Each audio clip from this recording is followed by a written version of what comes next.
Hello my dear students. So as I promised you in the last video that now I will give you short revision of literature lessons. So this is the first video of literature. We are going to start with Lencho. The name of the lesson is A Letter to God. ठीक है, पहले एक बार short में इसकी story को समझ लेते हैं कि कहानी है क्या।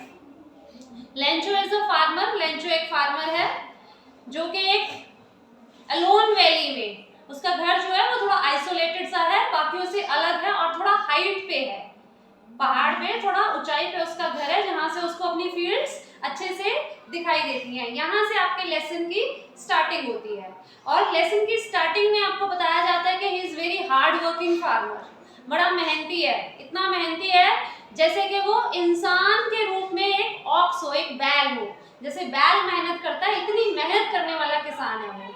ठीक है, तो वहां से आपके लेसन की स्टार्टिंग होती है।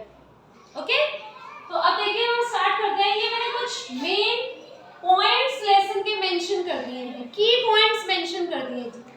ठीक है, इनसे बाहर आपका लेसन कुछ भी नहीं है, कहीं से कुछ भी वो पूछ ले वो इससे बाहर नहीं जा सकता एग्जामिनर। यही वो चीजें हैं जिनको आपको अगर आप अच्छे से कर लेते हैं तो इनसे बाहर कुछ लेसन में बचता नहीं है। ठीक है, तो एक बार स्टार्टिंग करते हैं और समझते हैं अच्छे से। ठीक है, Lencho was a farmer. Lencho एक फार्मर था, किसान था, एक्सपेक्टिंग अ गुड हार्वेस्ट। ठीक है, उसने क्या किया था, किस चीज की खेती की थी उसने, कॉर्न की खेती की थी। ठीक है, और वो एक्सपेक्ट कर रहा था एक गुड हार्वेस्ट। कैसी हार्वेस्ट एक्सपेक्ट कर रहा था वो, गुड हार्वेस्ट। ठीक है, और only thing needed was just a downpour. सिर्फ किस चीज की जरूरत थी, किस चीज की जरूरत थी, एक डाउनपोर। डाउनपोर मतलब एक ठीक ठाक से बारिश आ जाए, डाउनपोर का मतलब एक ठीक ठाक से बारिश आ जाए, बस इस चीज की जरूरत थी उसके खेत को, उसकी फसल को।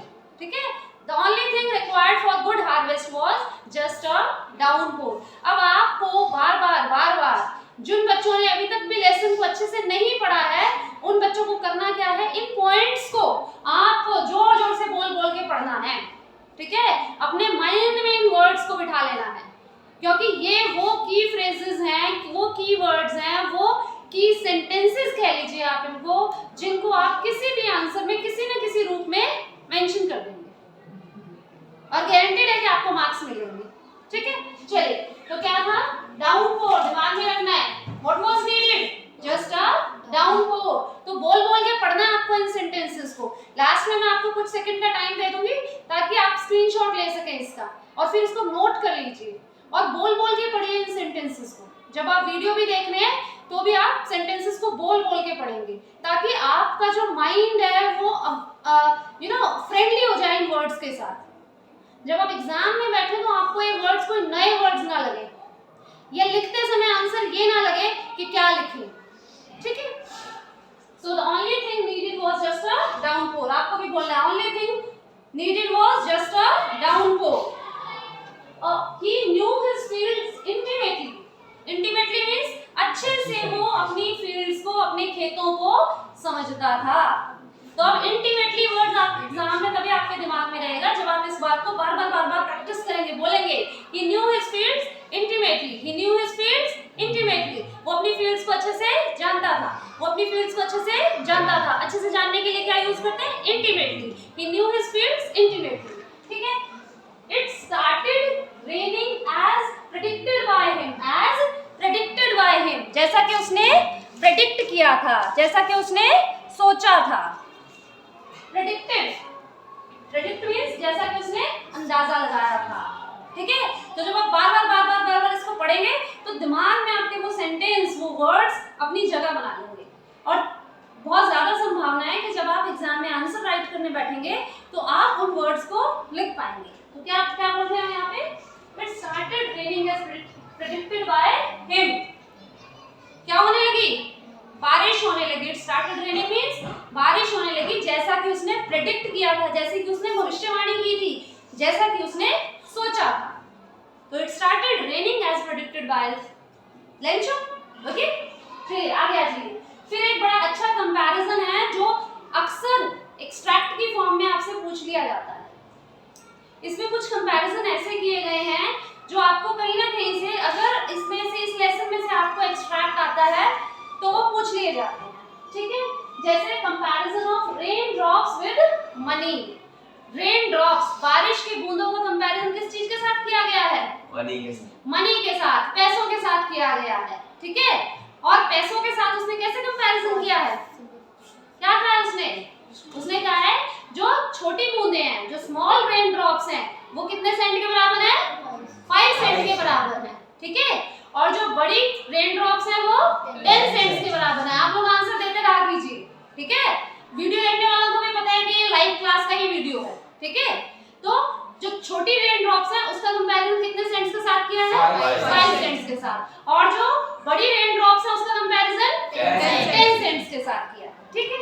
चलिए, तो इस कंपैरिजन को दिमाग में रखना आपने। इस पे क्वेश्चन भी पूछ सकता है एग्जामिनर आपसे, इसको आपको एक्सट्रैक्ट की फॉर्म में भी पूछ सकता है। मतलब उसने सोचा कि अगर थोड़ी बारिश होती है, छोटी छोटी बूंदें करती हैं, तो एक ड्रॉप 5 सेंट के बराबर फायदा देगी। और अगर बारिश थोड़ी सी तेज होती है, पर उसने ऐसा एक्सपेक्ट नहीं किया था कि ये बारिश किस में बदल जाएगी? हेल स्टॉर्म में बदल जाएगी। Hello storm, HAIL, hello, STORM, storm, hello storm में बदल जाएगी, ऐसा उसने नहीं सोचा था, ठीक है। हेल स्टॉर्म मींस जब ओले गिरते हैं तो उसको कहते हैं हेल स्टॉर्म। और जो एक ओला होता है ना, एक बर्फ का जो टुकड़ा होता है, उसको क्या कहते हैं? Hello stone. ये डिफरेंस भी आपको क्लियर होना चाहिए। हेल स्टोन, ठीक है। तो सडनली क्या होता है? Suddenly a strong wind started to blow. कैसी हवा बहने लगती है? बहुत तेज हवा बहने लगती है। A very strong wind started to blow. और यहीं से काम खराब हो जाता है, ठीक है। फिर क्या होता है? Hail stones begin to fall. क्या गिरने लगता है? हेल स्टोन्स, ओले गिरने लगते हैं। So hail stones begin to fall. और फिर एक कंपैरिजन यहाँ पे एक और किया जाता है। पहले वो बारिश की बूंदों को मनी के साथ कंपेयर कर रहा था, और अब जो है, जो ऑथर है, वो क्या कर रहा है? जो हेल स्टोन्स, जो ओले गिर रहे हैं, उनको किससे कंपेयर कर रहा है? सिल्वर कॉइंस के साथ, कि जैसे चांदी के सिक्के हो। लेकिन इस कंपैरिजन में जो सबसे इंपॉर्टेंट बात है वो ये है कि वो जो हेल के जो स्टोन्स हैं, जो टुकड़े हैं, ओले जो गिर रहे हैं, वो दिखने में तो सिल्वर कॉइंस के जैसे हैं, लेकिन वो सिल्वर कॉइंस के जैसे फायदेमंद नहीं है। It is disastrous for the fields.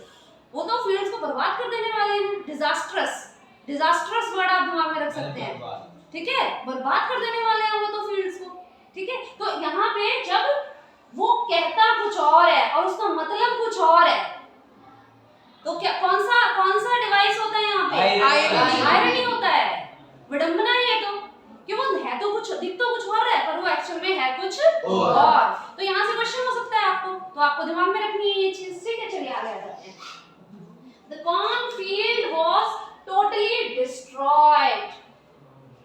उसके जो खेत थे, भुट्टे का जो उसका खेत था, it was totally destroyed. Destroyed means पूरा बर्बाद हो चुका था, कुछ नहीं बचा था उसमें, ठीक है।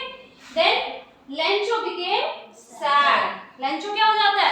Sad, उदास हो जाता है, ठीक है। और इसमें एक चीज आप और ध्यान रख सकते हैं कि जो हेल स्टॉर्म था, उसे लगा ये बस गुजर जाएगा। He thought it would just pass away. But it continued for an hour. घंटे भर तक चलता रहा वो, ठीक है। तो no hope was left except God. अब उसके पास कोई उम्मीद नहीं बची थी सिवाय किसके? भगवान के, ठीक है। He believed in God. His faith was God in so strong. उसका भगवान में विश्वास कैसा था? Strong. तो आप कह सकते हैं strong faith in God. यहाँ पे अलग से एक पॉइंट और राइट कर देती हूँ, strong faith in God.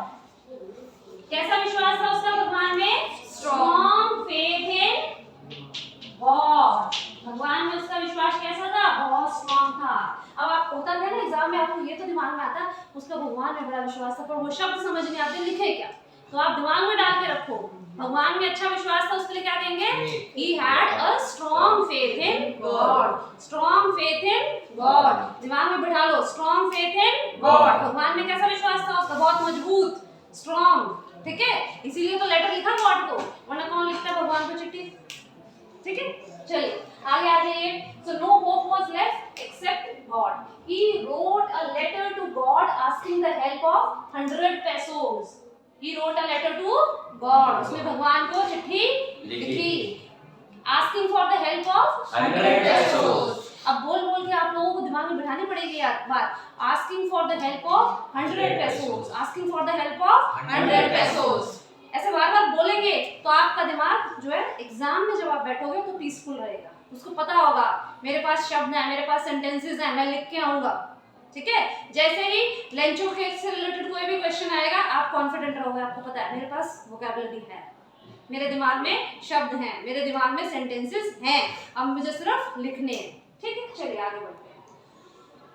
The postman found it strange to see the letter written to God. जो पोस्टमैन जब वो लेटर देखता है तो उसको बड़ा स्ट्रेंज, बड़ा अजीब लगता है कि भगवान को चिट्ठी लिखी है किसी ने। तो पहले तो वो हंसता है और फिर वो उस लेटर को किसके पास लेके जाता है? पोस्टमास्टर के पास में लेके जाता है। He took it to the postmaster. अब उस लेटर को लेके पहुंचता है पोस्टमास्टर के पास। The postmaster was touched to see this. वो इसको देखकर लेटर, भगवान को चिट्ठी, आज तक तो पढ़ी भी थी उसने, कभी देखा ही नहीं कभी कोई भगवान को भी चिट्ठी लिखता है, तो क्या हो जाता है? बड़ा टच्ड। टच्ड का मतलब कि अंदर तक उसको वो चीज महसूस होती है, उसके दिल, हाँ, उसके मन को छू जाती है। तो he was touched to see this. वो इस बात को देखकर बड़ा दिल छू जाती है उसको ये बात। और फिर वो क्या कहता है? He decided to help him and asked the post office employees to collect the money for the noble cause. अब दिमाग में रखना, noble cause, कैसा कॉज? नोबल कॉज, एक बड़े अच्छे कारण के लिए, एक महान कार्य के लिए। सबको क्या कहता है? सारे पोस्ट ऑफिस के एम्प्लॉइज को क्या कहता है? To collect the money. अब इसमें हमने दिमाग में याद रखना है किस लिए मनी कलेक्ट कराई थी? To help the noble cause, for a noble cause. अब जब आप लिख के आएंगे नोबल कॉज, एग्जामिनर आपका पढ़ेगा आंसर तो कहेगा हाँ वोकैबुलरी है इस बच्चे के पास, ठीक है? दिमाग में रखनी है आपने ये important vocabulary. The total money they could collect was 70 pesos. कुल मिला के कितने पैसे इकट्ठे कर पाए थे? 70 pesos। दिमाग में रखना है उसने मांगे कितने थे? 100 pesos। कलेक्शन कितना हुआ? 70 pesos, ठीक है? They sent it to Lencho. अब वो कलेक्शन जो भी हुआ 70 pesos का वो भेज देते हैं एक एनवेलप में डाल के लेंचो के पास। Lencho became annoyed to see 30 pesos less than what he asked for. Lencho क्या हो जाता है? Annoyed, परेशान हो जाता है, गुस्सा आता है उसको कि मांगे थे 100 pesos, मिले हैं 30 pesos, ठीक है? तो आपको फ्रेज एग्जाम में प्रॉब्लम आप बच्चों की क्या होती है कि शब्द नहीं मिलते हैं, तो अब वर्ड्स में आपको दे रही हूँ और लिमिटेड वर्ड्स में हम बड़ी बातें कहने की कोशिश करते हैं। Lencho became annoyed to see 30 pesos less than what he asked for. जब उसने देखा कि जितने उसने मांगे हैं उससे 30 पैसे उसको कम मिले हैं, गुस्सा आता है उसको। He called the post office employees a bunch of crooks. क्या कहता है? पोस्ट ऑफिस एम्प्लॉइज को वो बुलाता है bunch of crooks, धोखेबाजों का गुच्छा।